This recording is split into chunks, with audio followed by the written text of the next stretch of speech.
is up, guys? Welcome back to the channel. Hope you're having a great day.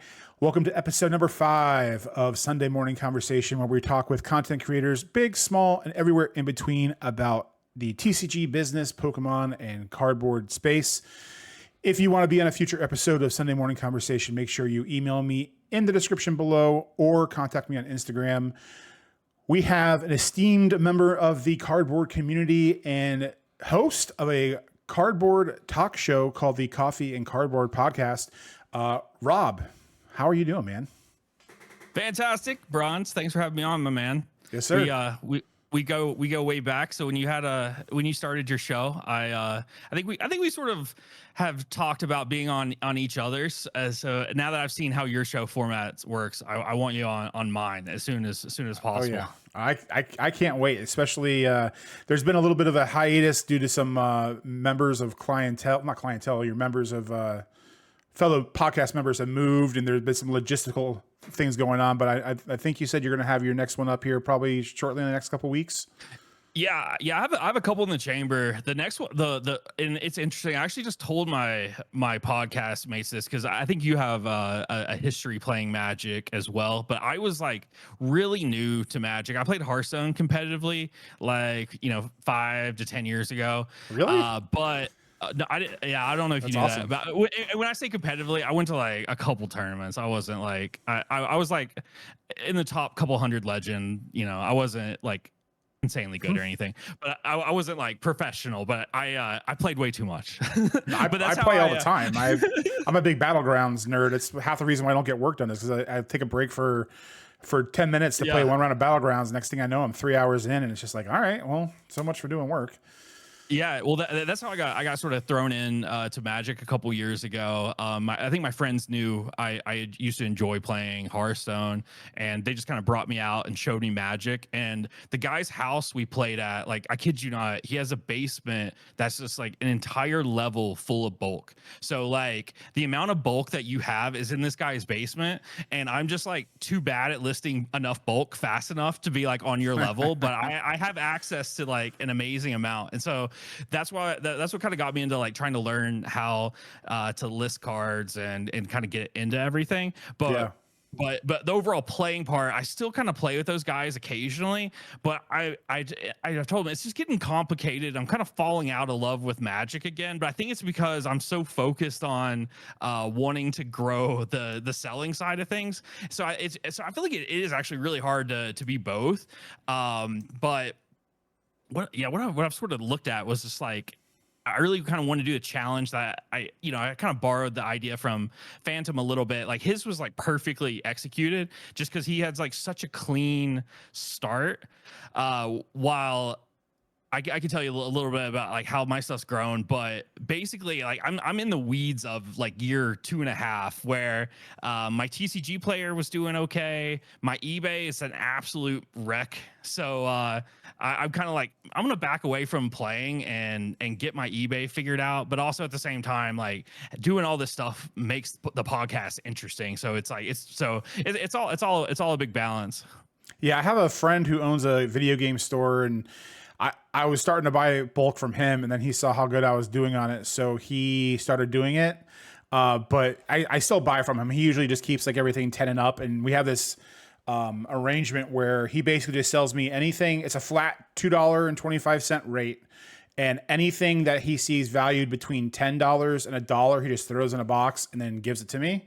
And then any bulk, whatever, is just it's a little more expensive, which is like $20 per thousand, but there's all sorts of crazy stuff in there. Just the other day, I bought some from him, and it was like an entire stack like this full of the Radiant Collection Generations, like reverse hollows for Pokemon, which easily was like $500 worth of value that's still sitting in there because I never touched any of it.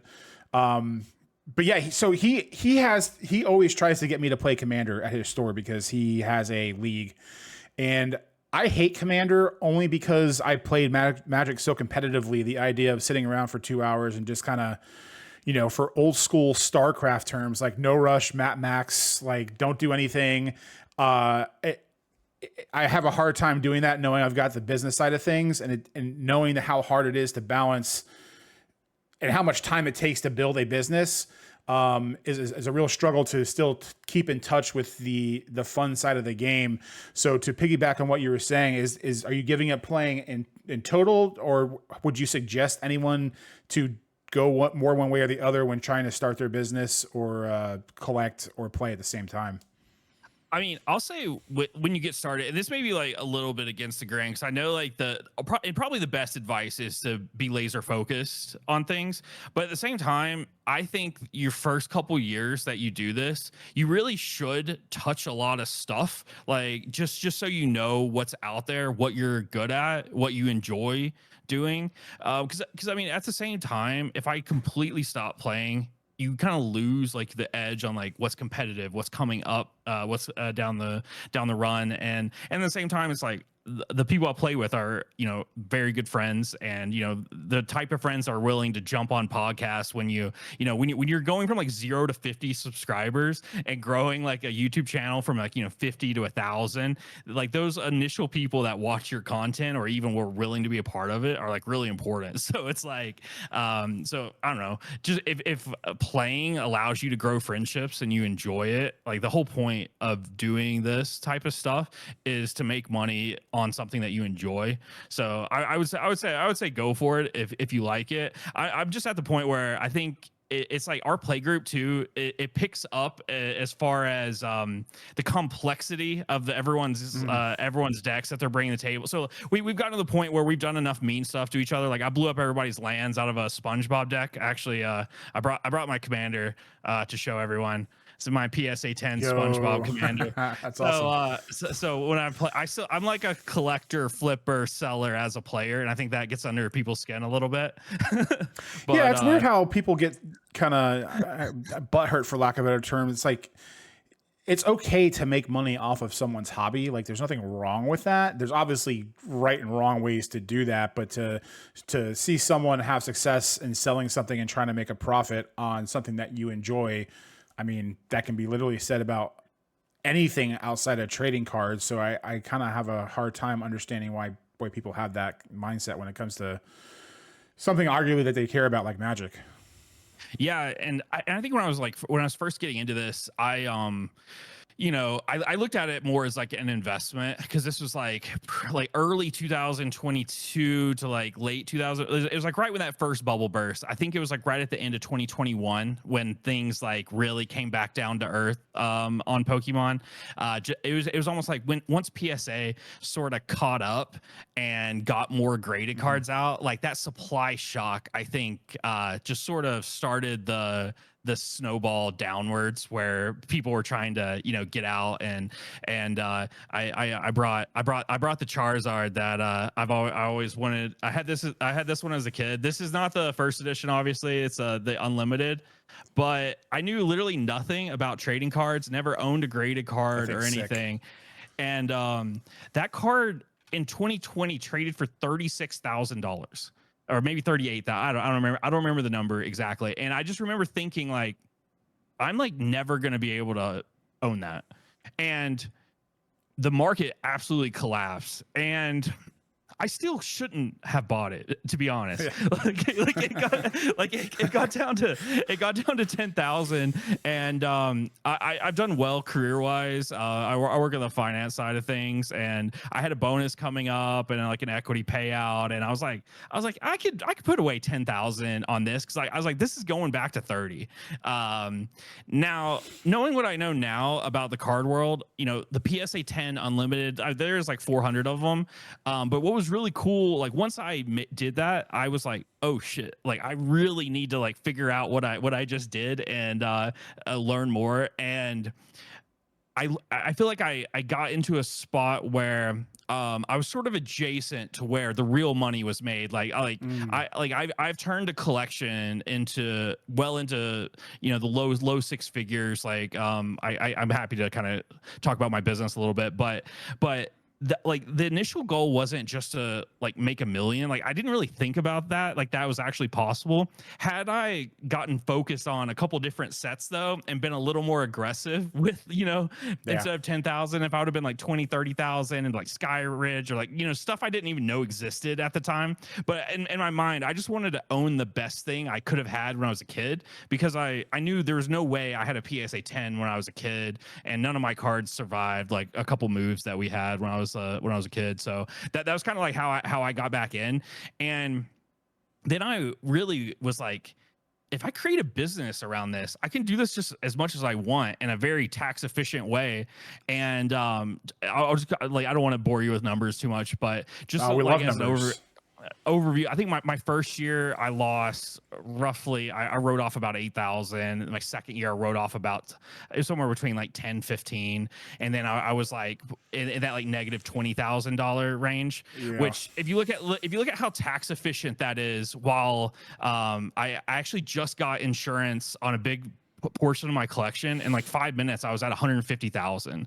So it's like, it's kind of crazy how just getting involved in the right time, but what I was doing, I was, you know, selling small things that I didn't want, but also I was really involved in the upcoming releases. So a lot of that money came from Magic collectors. Like I didn't unfortunately get as focused on Pokemon as I should have, but I sort of looked at the Magic as like, hey, this is like a commodity that has a more of a market that's like set. So like when Fallout came out, after seeing like what happened with Lord of the Rings, I was like, hey, this is underprinted. I remember I couldn't get much from Rob at RNG Gamez at all, and I just remember like our group in the Discord, people were not very positive about it, and I was just like, I think we may be looking at this kind of wrong. And I kind of took almost like a Pokemon mentality, and I bought 36 of them on Amazon for like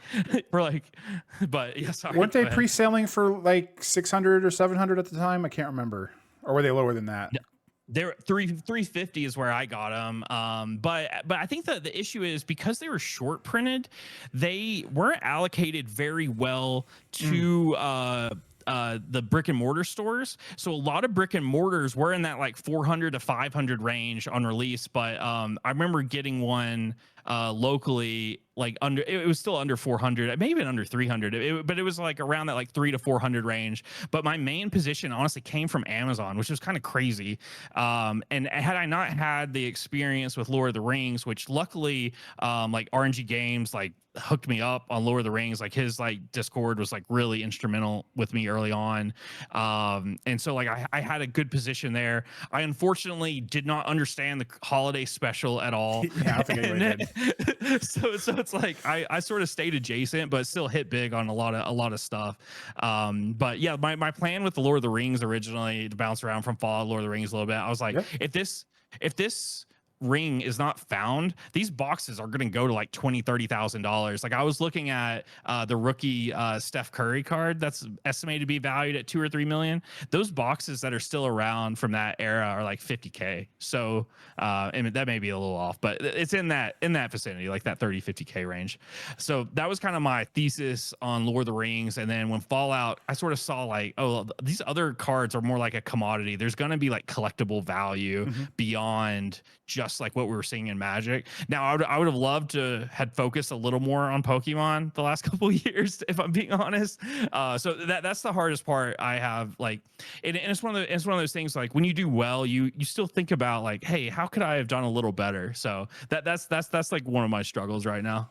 Yeah, I think there's a lot of aspects where it's like no matter how good or bad you do, you instead of living in the moment and thinking about, hey, I did great, you're always thinking about how much worse or better it could have been, instead of just, hey, this is an excellent win and move forward. And especially when you're in this kind of business or hobby, it's kind of easy to look forward and backward and not kind of in what you're doing. When it comes to products like you were mentioning with these collector boxes, I probably should have mentioned in the beginning, this might be a little more Magic focused than Pokemon, which is perfectly fine. I'm going to be actually getting into talking about Magic and other games more and more as I start getting back into doing some unboxings and stuff now that we have the bulk train moving. But a lot of times the amount that the box of a particular thing is worth, whether it's Pokemon, Magic, or sports, is usually inherent to the top chase of what you can get out of that set. For instance, like Phantasmal Flames might be a bad example, but a lot of Pokemon sets, the newest one that came out in perfect order, or a lot of the ones where you have a big SIR to hit, the box multiplier on that is usually somewhere in the realm of 2 or 3x of what the big hit is. So like, I think booster boxes for Evolving Skies right now are like $1,000, $1,200, $1,300. The Moonbreon Raw is like double that. The Steph Curry you're talking about, it might be a $2 or $3 million card, $50,000 to $75,000 a box. That starts to command more and more. So when it comes to the investing side of things, when it comes to any of these products, how do you speculate? Might not be the best word, but how do you go and figure out what you want to take a chance on and what you want to let ride?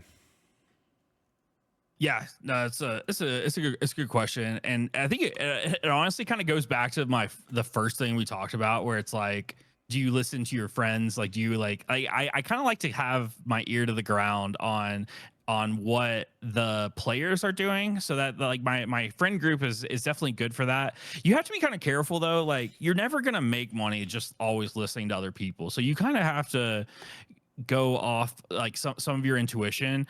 And honestly, what I've done is I really just try to hit everything, and it's one of those things where I had Assassin's Creed. I had 2 cases sit in my in my war chest up there for over a year before I turned 20% on it.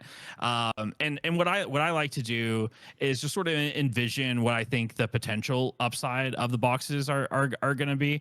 And I think like holiday specials like an amazing look, but just because like that's like the most blue chip product that Magic has come out with. Even though I completely missed it, I had the opportunity to buy a couple boxes at like a $2,000 level roughly. So I jumped on 2 boxes of that because like I was just looking strictly at supply available on Tcgplayer, and I'm like, hey, we're 10 boxes away from $3,000 on this. Like, and it's like one of those things where if I took all the assets that I had and was like, hey, I'm gonna focus on this product, if I could affect the market in that, which like I could never do that in any Pokemon is at this point is a billion, pushing like heavy in the high billions as like as an IP. I could spend every dollar I've ever made on the like Destined Rivals, and I'm not gonna move the market on that. But if I could come up with $30,000, which isn't like that's an insane number to talk about like as an everyday person, but like when you're talking about like actual markets and actual investments, that can move a market. And to me, I was like, okay, yeah, it's definitely still a buy there. With Fallout, as an example, once I knew that the serialized bobbleheads were going to be in there, I was just like, I'm gonna get as much of this as I can. I bought a full bobblehead set as well, which was I'll have to unveil like it. all 10s. Well, they're all at so I have 2 10s right now, and I have 5 currently at PSA. So once I get them all, I'm gonna kind of see what my set is. And I don't do a lot of stuff like that for the like personal collection, but I would love to have a set of all 10s. But my entry was really low on a lot of them. Like we were talking like I opened 2 of them, which was actually I opened 3 now I think about it, which is absolutely insane. Because I opened the box I got locally. The first pack had a serialized bobblehead in it, and then when I first wanted to start the podcast, this was like 3 years ago, and we didn't get it off the ground. The filming was absolutely terrible. Me and one of the guys on the show, actually, we ripped a case of Fallout boxes, and there was 2 luck bobbleheads in there. Jeez. So it was just crazy. Wait, 2 of the same one? 2 of luck? 2 lucks? 2 of luck. It was no. I'm sorry. I got 1 luck from that first pack, and then I had a luck and an agility from the case. Okay. And then did they do all 20 bobbleheads, or was it just 10 of them? I can't remember if they did the whole. It was I believe it was 7. It was either 7 or 8. So they didn't do the whole line. They didn't do everything. It was was the was it the special skills? Endurance. Okay, so it wasn't special skills, yeah. Okay, I forgot. Strength, endurance, agility. Luck's my favorite. Upstairs in the back, I actually got like a 3D printed bigger luck bobblehead. Did you ever play a lot of Fallout New Vegas? Yeah, big New Vegas, big into Fallout 3. Yeah. Did you know the I thing with most hours on Fallout 3? Did you know the thing with Fallout New Vegas in the beginning that the depending on how high or low your special stat was, and I think luck or intelligence or something, would trigger a different line of speech from Doc? I had no. Yeah, so like I always started a playthrough with 1 intelligence because you don't really need a lot of intelligence for New Vegas, and the line is like, looks like he's got some frontal lobe damage. But then, like, if you do 10, I do remember that. I think. Okay. It's pretty cool. That's hilarious. Those are just like very well crafted games. And then I definitely underestimated. It was some of the guys in RNG Discord. I think it was like Coach Easy and some of the guys. They were talking about how much the show was going to help, and I was just like. And it may even been Teal who you just had on may have said it. I don't know. I give Teal a lot of credit for random things that I don't know if he said them, but I'll just gladly give him the vacuumed credit. But it's like the show did really well too, which that made it a little more mainstream. Which you know, and I think there's something to be said because I think Pokemon is legitimately in the mainstream now. I don't think investing money from like private equity, like hedge fund type money is really like gobbling it up like it could. So I still think there's potential for that. I don't know if that'll be this cycle or if we'll come down to earth a little bit and then that type of stuff will happen. But that's kind of like the upside to Pokemon. But the upside to Magic is still like it's almost like where Pokemon was 15 years ago. Like do more people continue to play Magic? Do people start collecting it? And as much as people hate Universes Beyond, it makes it so collectible where like, and maybe I'm wrong, maybe 5 years from now we'll look back and just be like, hey, this is all hot garbage. But I think there's a very good chance where like these are some of the coolest IPs that we all connect with that is just going to hold value. And they printed so little of it relative to some of the other like TCG stuff we deal with that that's how I kind of like was like, hey, I want to go really hard on this kind of set. So I'm a pretty mathematical person, but I'm actually not that mathematical with that. Like I it's a lot of feel. After I missed Lord of the Rings Holiday Special, I do kind of want to give everything a chance. Like I want to get a case of collectors for everything just to kind of see where we're at. And then like if it's something I don't like Tarkir wasn't really my thing, but I got in at a good price. Like I'm doing these Discords where I'm getting close to what store cost is, if not like a little better. Where as long as I'm below where a reasonable amount of the market is, I think 9 out of 10 times I'm not going to get burned on it.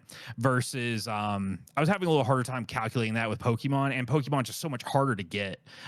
So it's you're getting in at a higher price typically. I think Pokemon where it really shines is like liquidity, where you can like say you're doing a show, you're buying at 80%, you're flipping at 90% on market. You can do that all day and be really successful. So there's 100 ways to be successful. But as far as like investing, that's kind of what I've been doing in the Magic space. Is like I'm just trying to make sure I'm involved in every set.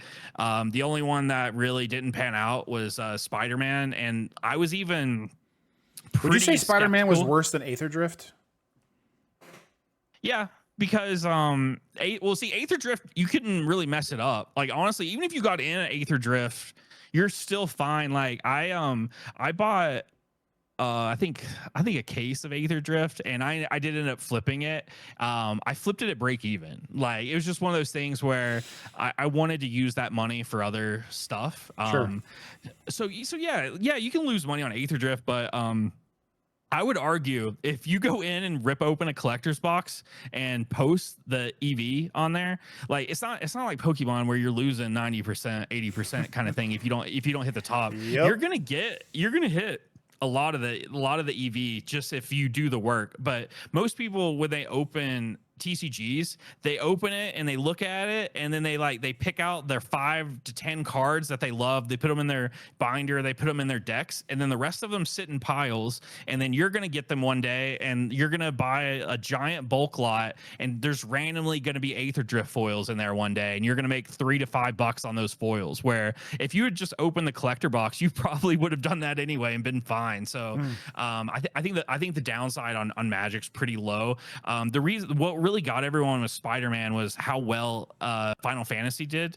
And so, you know, I was getting in what I thought was sort of high for Final Fantasy. I was getting in around $600, but I was kind of like beating the drum like, hey, 600 may be the lowest we ever see. Like, I did not know I was going to sell them for 1300 like a week after I got the boxes. Sure. But so I think on Final Fantasy, I knew to I typically try to stay away from, you know, using a lot of credit, but I had friends buy for me, and I was you know, getting money from, I was taking like 6-month free loans kind of thing. I maxed out a couple things.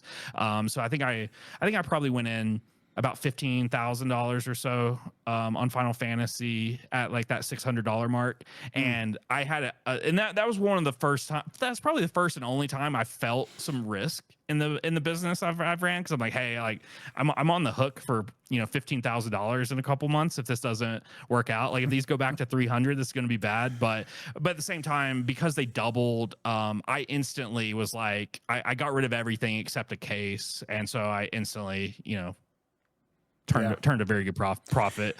But yeah, but everyone had that profit going into Spider-Man, and they got hurt, is basically what I'm trying to say. A lot of people did that strategy to Spider-Man without doing it with Final Fantasy. I mean, the other thing I think that hurt Spider-Man 2 was the playability of it, because that was the first set that I decided to come out of retirement and like draft. I hadn't drafted in years, and drafting that set was absolutely miserable. I mean, it was almost borderline impossible to have a playable deck because of how many different legendary creatures there were. And if you're opening just to enjoy the set and you want to play it, and it's hard to play, and probably what is, I don't know where standard ranks, but I have to imagine that draft is up there in popularity, probably closer to Commander than it is standard, that when you have one of your best formats and you can't play it, or it's a miserable experience, it's going to turn you off and wanting to buy anymore. Which I wanted to go back to the market price thing you were talking about before, which is something I've always found interesting with these games. The two big markers that a lot of people will use to dictate what the market price is for cards is last solds on eBay and Tcgplayer. I've always thought that it was very weird with how easily a card can be manipulated on Tcgplayer and how that can affect the market price. What's your opinions on that? How easily cards can be just jettisoned out of nowhere? And is there any real solution to that other than just hoping that people can get more educated on paying attention, on where to pay attention to before buying either things to invest in or collect or across the board? I mean, I think what's fair, it's like in any market, you got to look for outliers. So with more illiquid cards, there is definitely going to be more room for abuse of that.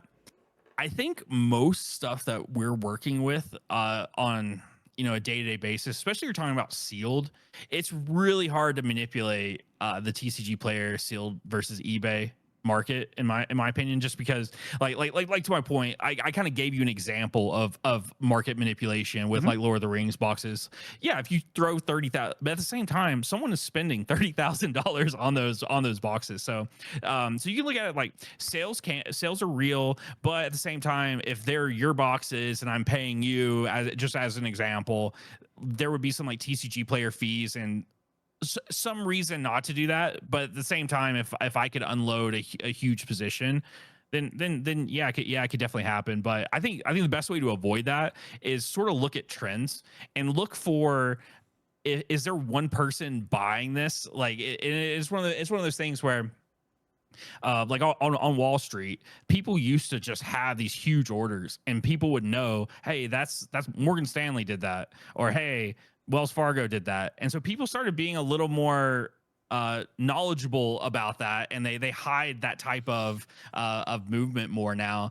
And so like I don't think people where I just don't think I don't want to say I don't think people are like I know there are people that are very intricate and very high level in this.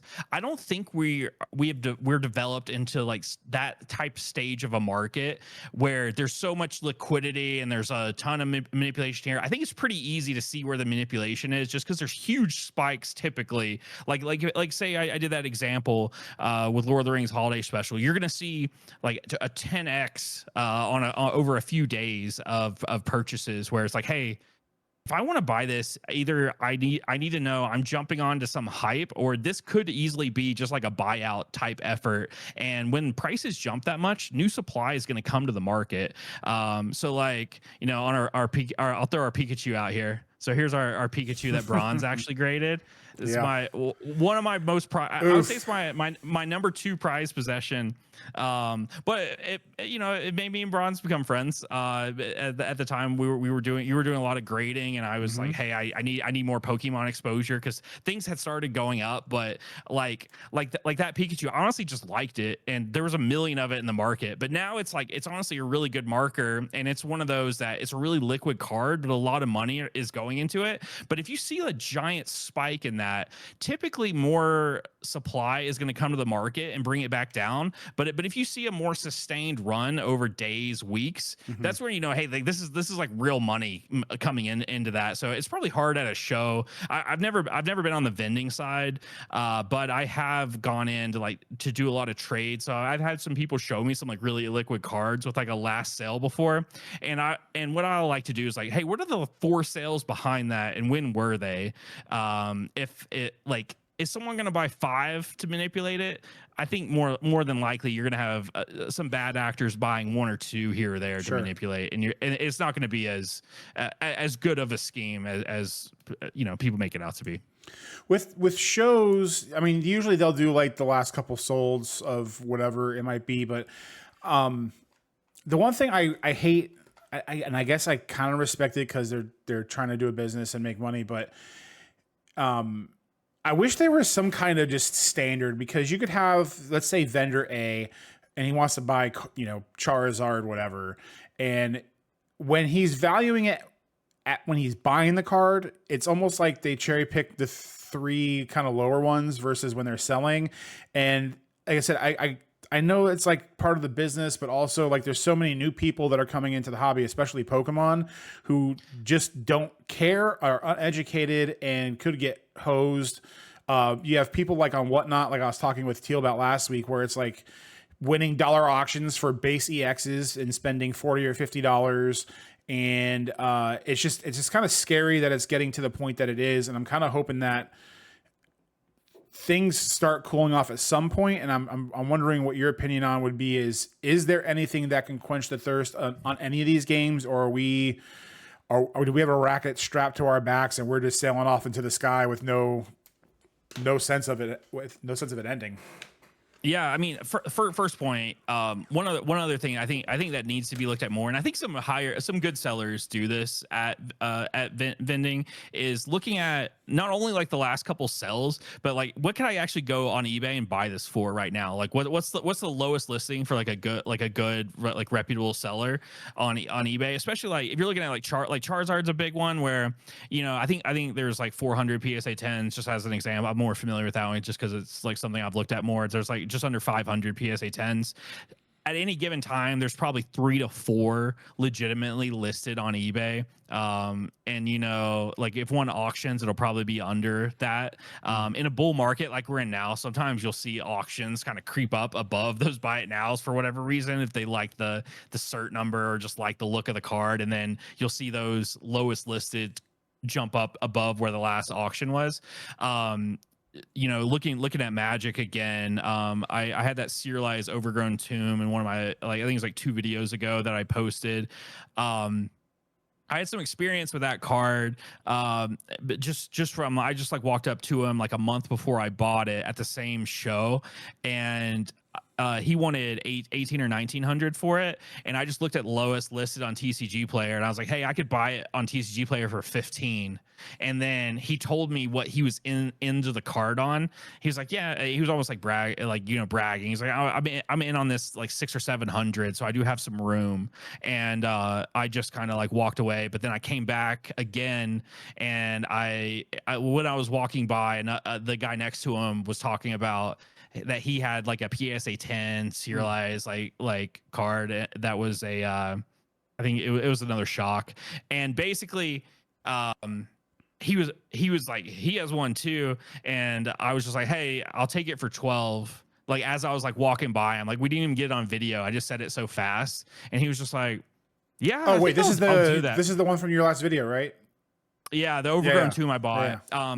The difference is there had like that card for 15 that was the lowest list had sold, and now the lowest list was like 2,000 to 2,200. So I was just like, if he still wants to give it to me for 12, because like he still has it for a month. This is clearly not liquid. Who knows? I have it listed on my Tcgplayer for 2K now, so you know, who knows when it'll sell. But that's how I use lowest list to kind of like negotiate in my advantage, but also feel comfortable about a buy.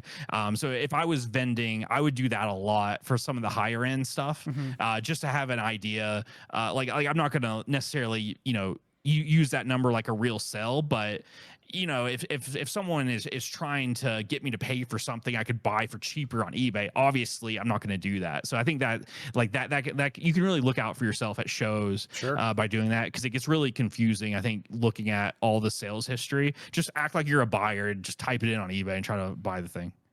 That's a good point to bring up, because when it comes to the card, that $1,200 card, and then what you talked about earlier when you kind of liquidated that case to just get your money back, I think a lot of people in this hobby, especially now with the way things are and how popped up they are, is everyone is just like waiting to get the absolute top dollar possible, when it can be advantageous not only to break even or take a tiny loss, but get out from under something that might be a little harder to move, just so you have the ability to take the chance at something that's more liquid or a better chance of doing something with down the road.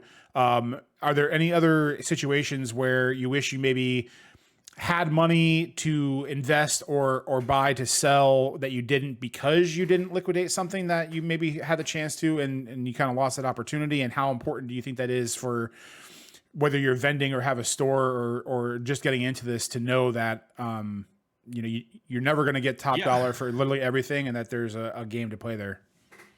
Yeah. I mean, I would argue everything, like I call it investing, or, you know, looking at like, it's an alternative way to invest. I would say it's like, it's more of a hobby, but it's more of like an illiquid market at this point. It's gotten so big, where there is opportunity cost for everything that you have. Like, even though like Charizard, I 3x'd it, you know, I feel like I was right there on some other type stuff. Like I could have got multiple first edition Mewtwo's for pennies on the dollar for where they are now. That would have been like a 20x. So it's like, you know, and one thing that does hurt me, like I love Snorlax, and the Snorlax PSA 10 first edition, just because there's so few of them and they were so hard to grade, they're valued pretty close to where the Charizard is now, which to me that's crazy, just thinking about it from a Pokemon perspective and being a kid, which one was more valuable.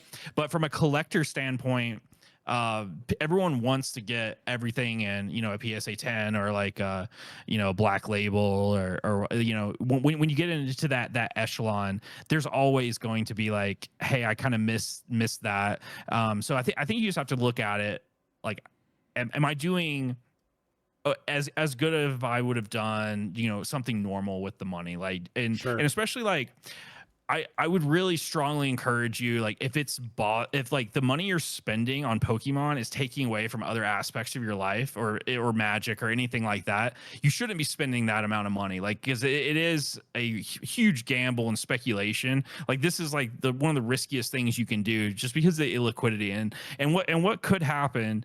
And this was one of the questions that you asked, like what could bring the market down if money gets extremely expensive again, like talking about like interest rates, like say interest rates are just substantially higher than where they are now, with inflation incredibly higher than where it is now, where people buying Pokemon now are struggling to buy milk and eggs and gas. Like that's a position where everyone's going to sell their collections at once, and that could bring the market down. Like at this point, like Pokemon is such a legitimate brand that I don't like. I think 10 years ago, 15 years ago, the question was, are people going to care about Pokemon? I think the question, like, I think people are always going to care about Pokemon now, but I think there's going to be more. It's going to be more trendy on how are we doing, like, economically. Like I don't think we'll see this type of boom again, what that's like this substantial over the last like 5-6 years, because like you could maybe argue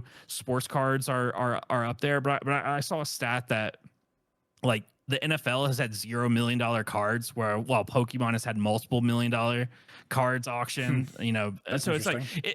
it's up there. It like Pokemon is definitely like a real player now. So I think to bring it down, it would have to be some type of macro event.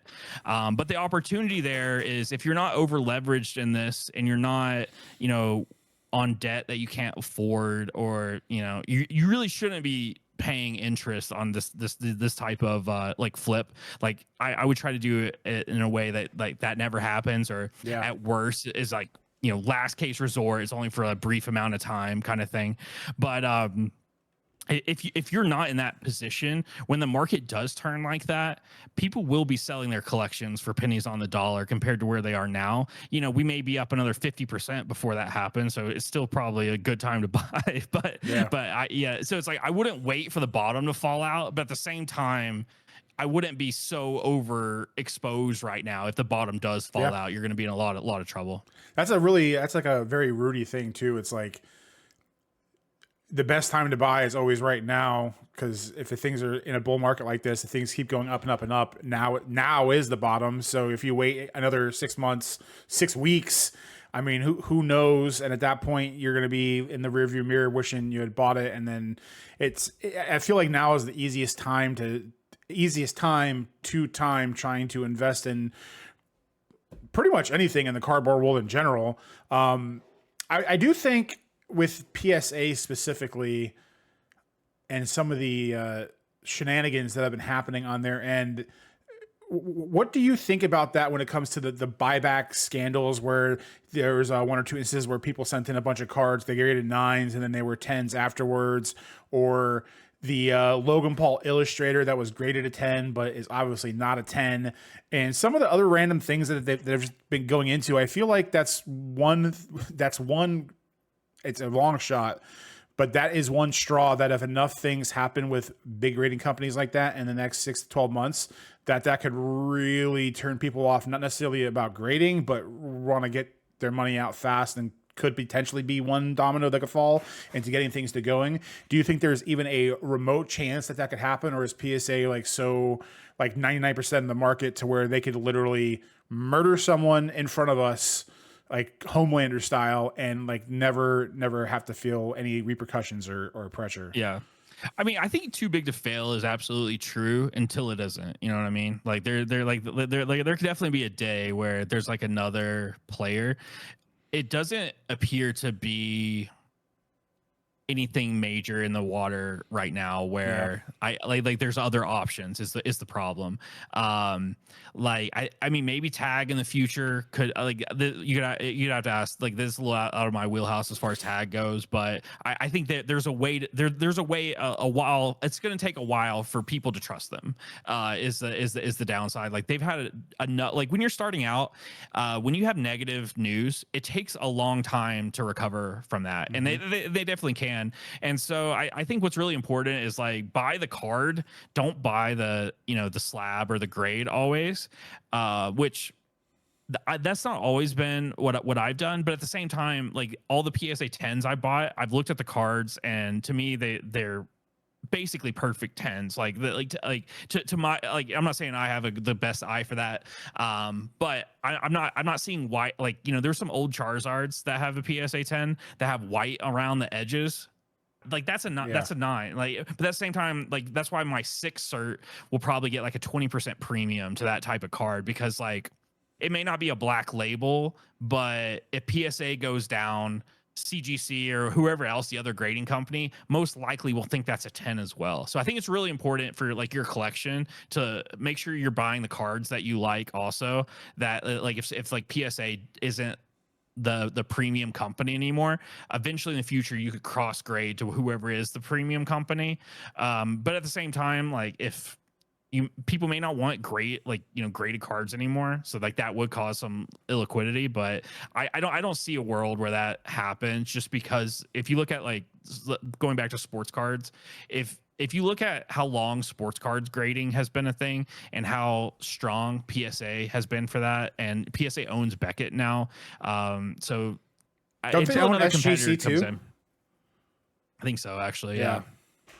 Yeah, so they own basically the whole market. I know Rudy has like a grading company, so you know, it takes people like that to break the barrier down and to create a fair market. But at the same time, like I could see a world where people value raw cards more. It's Oh, like, sure. you know, in Magic, a lot of cards that you grade would make the value go down unless you hit, you know, a PSA 10. So it's just like, you know, open up a whole can of worms on that. But Well, even then, yeah, as a PSA 10, if you're not using it in a commander deck as a commander or some one-off where you can't shuffle it in, I've seen memes where someone has like a 100 card like graded stack of slabs, and it's like that's obviously, you know, being such a player's game, like grading doesn't. There are plays to do with grading in Magic, but it's just hard to.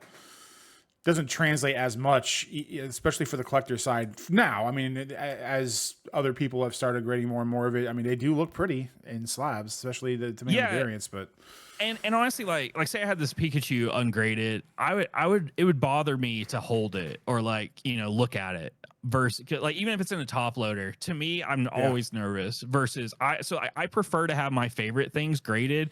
I even sent a few cards in that I know are not going to grade super well, that I just want graded, just like just to keep with the other cards that are just more rare stuff that I've kind of gotten into. But yeah, like I don't see the grading companies breaking the market. I do think that there's a lot of liability there, and there's definitely a lot of shenanigans going on, and more as a consumer, I think you kind of have to be careful.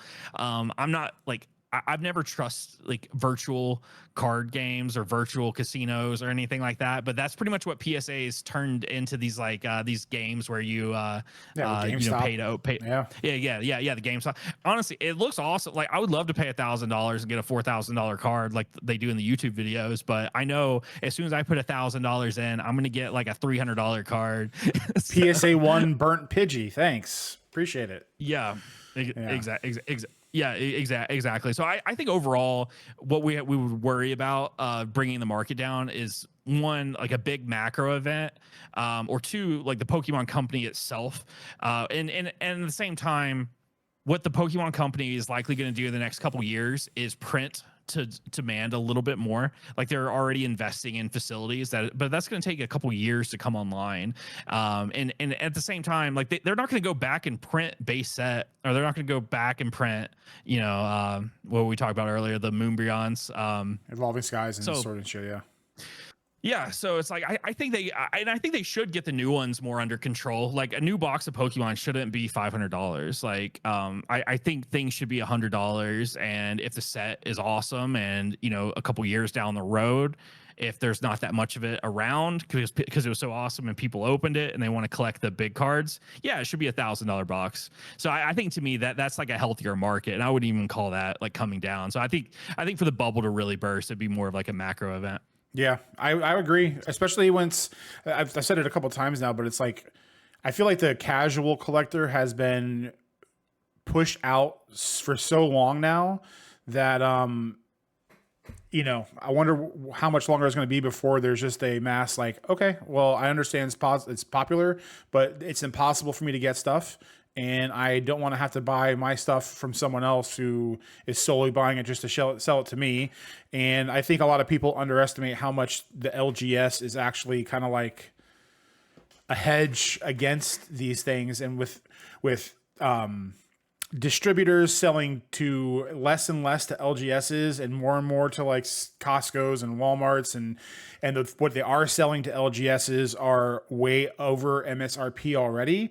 A lot of people don't realize that that's a big part of the issue. A lot of these stores who are trying to survive, they're having to buy at elevated prices already, which isn't helping things out. So hopefully when Pokemon gets this thing up and running in the next 2-3 years, or hopefully less, that will help mitigate some of that to get some of these guys on track. Because I might be wrong on this, but Pokemon Company making this distribution center is kind of to help combat what the standard distribution routes are doing, right? Yeah, I don't understand their business model exactly, but I'm sure like as soon as politically we had the tariff conversation, I think a lot of businesses looked into, hey, what type of political risks do we have actually? So I think it just makes a ton of sense for them to A, increase capacity, but B, also control any type of tariffing, like where they're printing US cards in the US, they're printing Asia cards in Asia exclusively. So if they have the capital to invest in that, then it absolutely makes sense. If they want to mitigate political risk, I think where companies struggle, like for example, like Riftbound, like a smaller company, they're printing and like they can't just pivot like that. So it would be to me more difficult. Like they can't just build their own facility type thing. So I think Pokemon's in a very unique space where they're private company too. Like they're not reporting to many shareholders, or like they can get away with a lot. So I think they in a way obviously I'm not invited to their board meetings or anything, but I don't think they're extremely upset about the way things have gone. Yeah, probably Like not. I think they love that you got to battle bots to buy things from them directly. Well, I'm sure there's some of them. They have to be like a little bit like worried that things are gonna get to a point where, yes, it's good right now, but like they have to. I'm sure there's some people there that know that it's not good for the overall health of the game, even though things are just like, hands up on the roller coaster and just let it ride, baby. Yeah, I think the biggest thing with that is like 5 years from now, are less kids gonna collect, think about like, or even 10-15 years from now. I think that's where like the biggest impact of these like really expensive boxes are. People our age, I honestly think, are back involved because of how expensive it is and because it's more mainstream. It's talked about more because of how expensive it is. So like in the short term and then in the next couple of years, I think things being like broken like this absolutely does help them. But for long term sustainability, I think they do need to get boxes back to a cheaper price, just so they're continuing to grow their brand and have more box openings. But yeah, it's a tough line to toe, and I'm confident that we'll get back there at some point. And I would love the day for $80 boxes to come again, but especially with rip and ships and all these different things that weren't around as a primary source of acquiring cards 3, 4, or 5 years ago. And the fact that trading cards in general, there's like no barrier to entry, right? You don't need a degree. You don't need 5 years of on-the-job training at some job. It's literally the sky's the limit with how much effort you want to put in and how much money you have. And there's literally infinite ways to go about selling them. And it'd be interesting to see how things progress. Yeah, absolutely. I mean, I do think it's an amazing time to be involved in this, just because, like, I mean, your channel is great for, and you've done a great job, building your bulk business. Like, and it's one of those things, like, you can start with lower capital and build into a spot where you have capital. And then once you have capital, now you can build into like bigger collections where your time, yeah, like the percentage of return is going to be lower. That like you probably seen 500 to 1,000% return on these cards you're selling. And then eventually you're going to buy and sell cards that you may be seeing like a 10, 15%, 5% return even. But if you're packing one order that has $1,000 in it at a 5% return, that's just as much of your time as packing 1,000 cards making 5 cents basically. So like per and like just scaling that example, like if depending on where you're at financially or capital, there's plenty of stuff to do. And like I do bulk to get to a friendly capital level, because like I don't have infinite money to dump into this. So I need to be doing some of these and I need to be more disciplined about taking the 100 to 500% returns on like the really cheap stuff I have, and doing the work to do that. And then also looking out for like the opportunities to really use my time when I have extra capital. So there's definitely like an equilibrium to how much capital you have versus how much time you have, and you always got to be after it to maximize this. Yeah, man. We're getting close to the end here. So before I ask you the last question, I really like this talk, because it's definitely a little bit different than what the other talks were so far, because it was a lot more Pokemon based. And no matter what part or how deep or seriously you get into this hobby or business, it's important to have your hand in a little bit of anything. And I think anyone who's been buying or selling for a little while, you probably buy some stuff and then you'll keep one thing for your personal collection, or you'll invest in an opening and maybe keep a box just in case, or a case, a couple cases in your situation. And it just goes to show that there's really an infinite number of ways that you can do things, but ultimately it's just the amount of effort that you put in and the amount of sweat equity that you're willing to do. And really the sky's the limit. It's just kind of pick your poison at that point. Did you have any questions or any topics that you wanted to talk about that we didn't hit on so far? Or I mean, I think my biggest struggle, like what I want to be better at the next year, I definitely want to revive my eBay. Just so I make a little, like I've had some good runs on eBay and some decent runs on Tcgplayer, but my listing schedule hasn't been on point. Like watching like you and Phantom, like it's like a real, like you guys are putting in real sweat equity, like you said, whereas I'll be honest, I'm not, and I've been. I feel like I've kind of gotten to the spot I'm at by timing and some of the decisions I've made, but at the same time, I put in some of that sweat equity to get to where I'm at, but at the same time, it falls off a lot, and so I want to do that, but also be better on my content channel. I want to be a little more inviting to watching what I'm doing on a day-to-day basis, and it's really easy for me to get a couple videos in the chamber, but by the time I edit, it almost feels like I'm like a couple weeks behind. So I would love to hear like how you keep your editing schedule going with how many cards you're listing. Like that to me is like the crazy thing I need to work on. And I feel bad because like the people that watch me, we all get, people give us their time, which I think it's amazing. Like and I'm much smaller than you are on YouTube right now, but I'll have 500 people watch a video I made. I'm like, what the heck? Like, why did 500 people choose to do that? Like, that's crazy. That's crazy to me. But I want to put more out. So I get that. That's what I would ask. Help me get more videos out. Yeah, I think it's definitely hard to do with a business like this because of how time intensive everything is. It's like I told my friends before. It's like I have the 2 or 3 most time consuming side things possible: buying and selling trading cards or sorting them, content, and streaming, which I will do at some point. Like, it all takes a ridiculous amount of time, and it's almost an impossible task to do it all. Every time I would see Rob say it's an impossible task, and I would think, it can't be that impossible, but like it really is borderline impossible. And I have a hard time hyperfixating on things. So when I start sorting, like I've been sorting Journey Together singles all day. When I say singles, bulk. I've been doing it for 9 hours, and I should have probably at some point stopped and then like done other stuff. So like I have made a schedule, which I would suggest if you don't have one as a schedule, but you have to stick to the schedule too, which I haven't done the best on.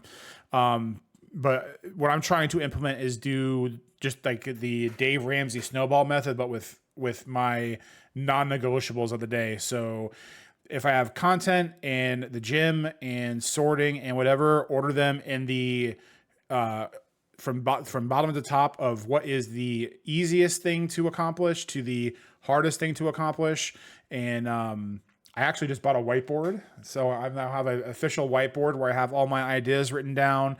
So I'm trying to like schedule them out through the week. If I want to talk about this Monday, this Tuesday, this Wednesday, and trying to do things that don't take a lot of editing is probably going to be, especially for during the week, because by the time I get home, I don't want to do anything. And if I talk for 10 minutes, I don't want to spend 30 minutes editing. So if I can have a talking head video or show off a part of a collection and get it out and done in 30 minutes, I think that would be a really good place to start as far as trying to do things consistently. I wouldn't try to do things like every day. But you're doing it for like once a week there for a little bit. So maybe just try doing twice a week and then do that for a month and then 3 times a week and then 4 times a week. Yeah. I'll hit my stride and I'll get a couple, I'll hit a couple weeks in a row where I get one video a week out. And then, I'll go 2.5 weeks, and I'm like, oh, but I'll have ideas for 4 to 5 videos. So yeah, I think I'll get there. And I do appreciate anyone that's ever checked out my stuff. And I appreciate all the work that you put into your channel, because like I learned from it and it's been fun, talking to you the last couple of years, and I feel like we both have grown an incredible amount in the space in different ways, but at the same time, there's so much to learn now. Like I'm still learning stuff every day, obviously, and making mistakes is the best way to learn typically. So I make a lot of mistakes and we'll keep rolling with it. Yes, sir. I always forget to ask in the beginning, and I'm keeping that trend on now. But if you want to tell everybody where to find you, I'll have all your links to all your socials and your show, which I strongly recommend watching, because I believe the 2 people that you do your show with are actual like IRL friends, right? Yeah, I've actually known one guy since college and another one since we started kind of playing together. But those 2 guys have known each other since high school. So I think one of the reasons that the show is interesting is it doesn't matter like what we say to each other. Like we're pretty honest and rag on each other a lot, and it's been really fun. And those guys are great as far as like the playing goes. And what's really interesting is neither one of them buy and sell cards, so I kind of have to carry that part of the show, and I want to always make the show more investing and like market focused. But a lot of times we just like get on these tangents where we talk about playing and hanging out and what Magic is to us. And I want to get these guys into newer Pokemon too. But yeah, these guys are all stuck on the base set Pokemon. But I'm looking forward to what the podcast does over the next year. Like I think we'll continue to kind of morph and grow it in different directions. So it's exciting times. And I'll definitely have you on. Can't wait. The first virtual one we do. Yeah. Yeah, you guys just play off each other really well, and it's like almost like having because there's 3 people in total, him, Rob, and then 2 others. But it's almost sometimes like having like I'm just a 4th guy at the table, because it's not scripted. You're just kind of talking about whatever, and it's really cool. I know I said last question, but now I got to ask second last question, and I'm going to tell you what mine is. But in your entire Magic career of competitive play, what was your favorite constructed deck from any time frame, any format? Well, I'm really new. I'm still really new to Magic, but the first deck I built has been my favorite. I built a Scarab God deck, and most of it, honestly, was built with so I bought a collection from a guy I knew in high school. It was one of the first buys I did. I gave him like 3,000 for like it was probably like 6,000 worth of cards basically, and I was still. And I hadn't moved into the house I'm in now. I was still like in my old apartment, and I was still kind of figuring things out. And I honestly listed like 10% of that collection, and 90% of that went to the personal collection. And I just whenever I build decks, I just find stuff. And then what I'll do, I'll just like look up like what are like the most toxic cards. Like I'll run like Shieldred, stuff like that in there. So I kind of like. What I kind of do is I build something like kind of toxic, but I'll have like the demonic Oracle win condition in there, and I'll just tutor into that once the game goes on too long. So any deck that just ends the game quickly is my favorite deck, I'll say. Yeah. There's 2 answers. I always loved playing land destruction, but after like the Odyssey days, like they stopped doing it because it was no one loved it. But my favorite toxic deck ever, well, deck period constructed, but it happened to be toxic was Squirrel Opposition. I don't know if you know what that is, but it's a blue-green control deck. Do you know what Opposition is? No. It's a 2 blue, 2 colorless enchantment. You tap an untapped creature. I think it's a creature. It might be other stuff. I can't remember anymore. But you tap an untapped creature or whatever, and you get to tap an opponent's creature, artifact, or land. And then there was an enchantment. It's called Squirrel Nest. 2 green and a colorless. You put it on a land and a chance to land to where you can tap it and make a squirrel. So it was a whole entire control deck where all you do is counter and bounce things, and you continually make squirrels that are 1/1s. And during your upkeep, you just tap down everything they have, and to the point where you're just tapping everything they own, and you just slowly ping them to death with 1/1 squirrel tokens. That's brutal because Yeah. like that has like so many movements. I sort of in my SpongeBob deck, the reason, and we had like a whole podcast thing about it because like I just told him I built a SpongeBob deck. I ran Bolas Citadel and I Bolas Citadel into land destruction. So I blew up everybody's lands, but I had Bolas on the table. What was it, like an obliterate SpongeBob. or something, or? It was the Fallout one that was just like they recently printed it. It was Armageddon? like Armageddon. Yeah, it was really funny. I just put like it was just like I saw it calling my name, so I just put it on there. Well, my camera just died, so that's going to be a good place to end this. So, yeah. So anyway, so I appreciate you guys having to. That threw me off. Anyway, whatever. Things happen. We're live. What are we going to do? Rob, I thank you very much. If you made it this far of the video, like, subscribe to Bron's Best YouTube channel on YouTube. There we go. Like and subscribe. Appreciate you guys very much, and we'll see you in the next one. Have a good night. Bye.